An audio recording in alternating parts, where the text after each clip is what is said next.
안녕하세요, 시청자 여러분. 오늘 영상에서는 2026 KBO 신인 드래프트를 앞두고 대학 무대를 뒤흔든 유망주 탑10을 심층적으로 분석해 보겠습니다. 먼저 10위와 9위부터 살펴보겠습니다. 10위 단국대학교 투수 박문수. 그는 화려한 구속으로 주목받는 투수가 아닙니다.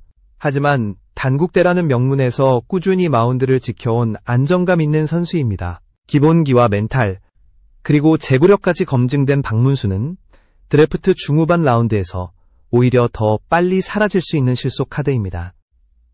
마운드 깊이가 얕은 팀이라면 박문수 같은 유형의 선수를 반드시 고려할 수밖에 없습니다. 그는 기록이 아닌 경기 운영 능력으로 가치를 입증하는 선수. 바로 숨겨진 8라운드의 보석이라 불릴만 합니다. 여러분, 이 영상을 끝까지 시청해주셔서 감사합니다. 구독과 좋아요를 눌러주시면 제가 더 큰 힘을 얻어 더욱 깊이 있는 야구 이야기를 준비할 수 있습니다. 이어서 9위 강릉영동대학교의 김연태입니다. 포지션조차 명확히 드러나지 않았고 기록도 많지 않습니다. 그러나 강릉영동대라는 강팀에서 주전으로 활약하며 코칭 스태프의 신뢰를 얻었습니다. 특히 대중의 시선이 집중된 무대에서도 전혀 흔들리지 않고 당당하게 경기를 펼친 멘탈은 신인으로서 가장 큰 강점입니다. 압박감 속에서도 침착함을 잃지 않는 선수는 프로 무대에서도 반드시 가치를 발휘합니다. 그래서 김연태는 스카우트들 사이에 서극비 보드픽이라 불리며 어느 팀이 몇 라운드에서 선택할지 예측하기 어려운 선수로 꼽히고 있습니다. 결국 10위 박문수와 9위 김연태는 서로 다른 개성을 지니고 있지만 공통적으로 기록이 아닌 현실적인 전력으로 평가받고 있습니다. 드래프트란 화려한 스탯이 아니라 실제 경기를 버텨낼 수 있는 선수를 찾는 무대입니다. 이 두 선수가 바로 그 답을 보여주고 있습니다. 8위 고려대학교 내야수 안재현. 고려대는 전통적으로 수많은 스타를 배출한 대학 야구의 명문입니다. 그 무대에서 주전으로 꾸준히 기회를 얻는다는 것 자체가 치열한 경쟁을 뚫고 코칭 스태프의 신뢰를 얻었다는 증거입니다. 안재현은 화려한 기록이나 두드러진 통계보다 안정감과 전술 수행 능력으로 눈에 띕니다.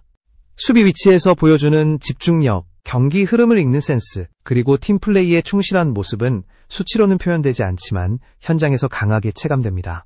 이런 유형의 선수는 프로 무대에 들어서면 꾸준히 성장 곡선을 그리며 후반 라운드 지명에서도 금세 전력 자원으로 자리 잡는 경우가 많습니다. 안재현이 바로 그 길을 걸을 수 있을지 이번 드래프트가 그 운명을 결정질 순간입니다. 7위 한양대학교 투수 서준호. 그는 기록보다 무대 자체가 증명하는 선수입니다. 지난 전국 대학선수권 결승전에서 연세대를 상대로 선발로 등판했을 때 한양대는 패했지만 서준호의 존재감은 압도적이었습니다. 위기 상황에서도 흔들림 없이 타자와 정면 승부를 펼치며 결승 무대를 버텨낸 모습은 그 자체로 스카우트들에게 깊은 인상을 남겼습니다. 큰 경기에 강하고 압박을 즐길 줄 아는 멘탈은 그 어떤 스텝보다 더 중요한 가치입니다. 구속이나 회전수 같은 수치는 아직 부족할 수 있지만 위기관리 능력과 경기 흐름 통제 능력은 프로에서도 통하는 자질입니다. 불펜에서 시작해 장기적으로 선발 로테이션에 합류할 수 있는 가능성을 갖춘 카드. 그래서 그는 예상보다 이른 라운드에서 이름이 불릴 수 있는 투수입니다. 안재현과 서준호. 한 명은 조용히 신뢰를 쌓은 내야수, 다른 한 명은 큰 무대에서 존재감을 폭발시킨 투수입니다. 서로 다른 길을 걸었지만 두 선수 모두 기록이 아닌 현장에서 느껴지는 힘으로 평가받고 있습니다. 드래프트에서 이런 가치를 믿을 수 있는 구단만이 진짜 승부수를 던질 수 있을 것입니다. 6위 동원과학기술대학교 고준혁. 그는 이번 드래프트에서 가장 이색적인 존재입니다. 투수로서는 140km대의 빠른 공을 던질 수 있고 야수로서는 185cm 85kg의 체격에서 나오는 강한 어깨와 파워로 외야수나 3루수 자원으로도 활용할 수 있습니다. 말 그대로 투타 겸업의 잠재력을 가진 선수입니다. 하지만 바로 그 무한한 가능성이 동시에 불확실성을 의미하기도 합니다. 어느 쪽에 집중하느냐에 따라 커리어가 전혀 달라질 수 있기 때문입니다. 단기 성과를 원하는 팀에게는 위험한 선택일 수 있고 장기적 육성을 감수할 수 있는 팀이라면 최고의 수확이 될 수 있습니다. 고준혁은 단순한 유망주가 아니라 구단 철학에 따라 미래가 달라지는 카드입니다. 이번 드래프트에서 그의 이름이 불리는 순간은 한 팀의 방향성이 드러나는 장면이 될 것입니다. 5위 한일장신대학교 박정민. 그는 드래프트 보드에서 가장 미스터리한 선수 중 하나입니다. 공식 포지션도 공개되지 않았고 수치로 확인할 만한 기록도 부족합니다. 그런데도 상위권에 이름을 올린 이유는 현장에서 보여준 존재감 때문입니다. 2024년 대학야구 유리그 조별 우승과 전국대회 동메달. 그 성과의 중심에는 박정민이 있었습니다. 코치들은 중요한 순간마다 그를 기용했고 그는 늘 팀을 위해 결정적인 역할을 해냈습니다.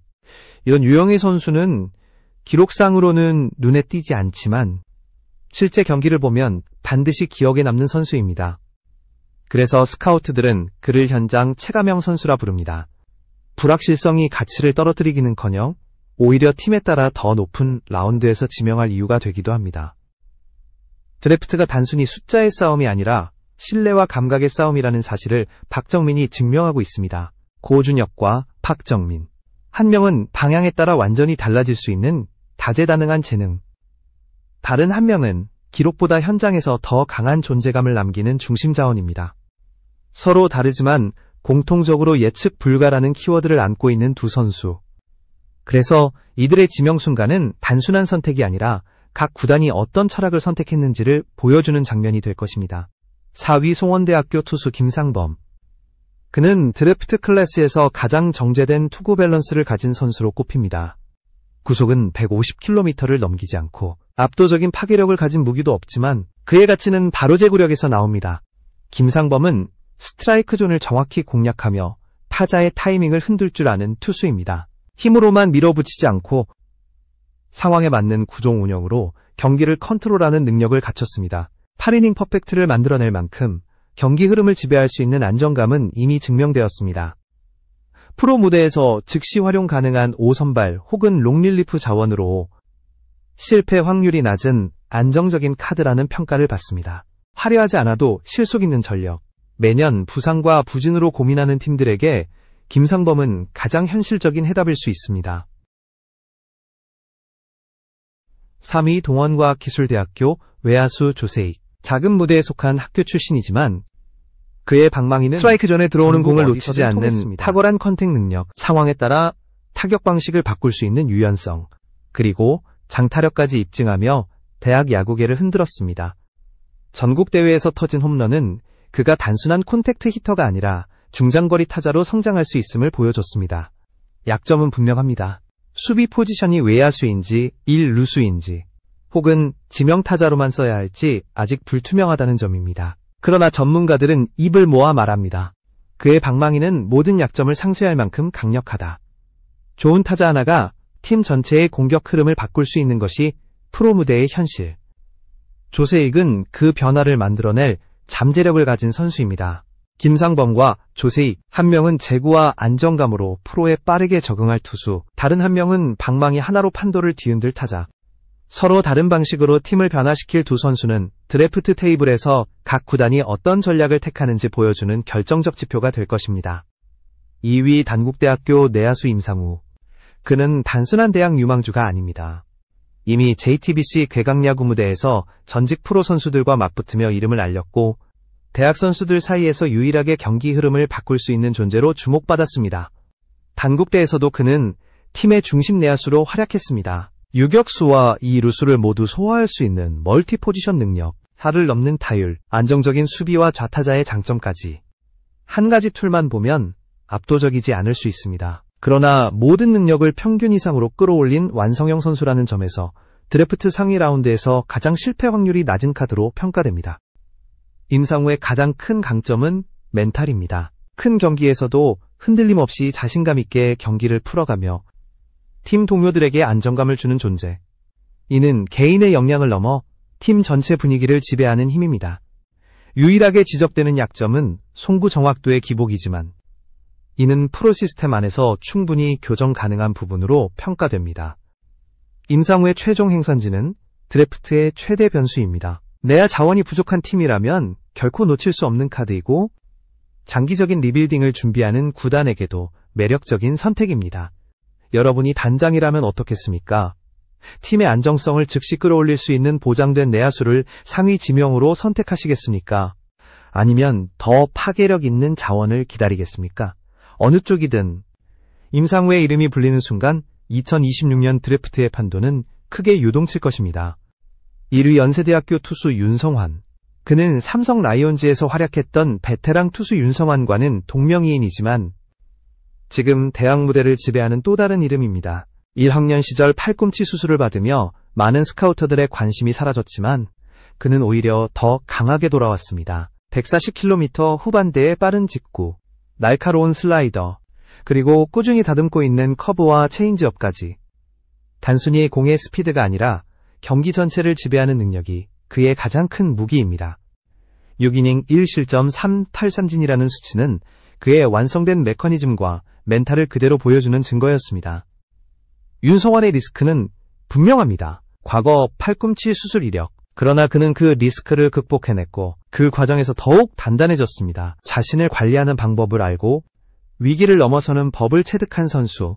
게다가 팀의 주장으로서 동료와 코칭 스태프의 전폭적인 신뢰를 받고 있다는 사실은 그의 리더십을 증명합니다. 윤성환은 단순히 공을 던지는 선수가 아니라 경기를 이기는 법을 아는 투수입니다. 그래서 이번 드래프트에서 가장 높은 리턴을 가져올 수 있는 카드로 꼽히고 있습니다. 결국 구단들의 선택은 하나의 질문으로 귀결됩니다. 리스크를 감수하고 윤성환을 상위 지명으로 선택할 것인가? 아니면 더 안전한 길을 택할 것인가? 그의 이름이 불리는 순간은 단순한 지명이 아니라 각 구단이 어떤 철학을 선택했는지를 보여주는 시험지가 될 것입니다. 윤성환은 이번 드래프트의 중심이자 가장 큰 화두입니다. 지금까지 2026 KBO 신인 드래프트 탑10 대학 유망주들을 심층 분석해보았습니다. 12위 박문수, 9위 김현태, 8위 안재현, 7위 서준호, 6위 고준혁, 5위 박정민, 4위 김상범, 3위 조세익, 2위 임상우, 그리고 1위 윤성환까지 각기 다른 개성과 리스크, 그리고 잠재력을 지닌 선수들이 어떤 팀의 선택을 받을지 이제 드래프트 테이블 위에서 모든 것이 결정될 것입니다.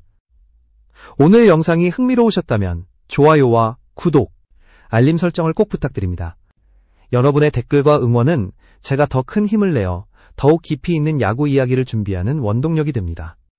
다음 영상에서 다시 찾아뵙겠습니다. 감사합니다.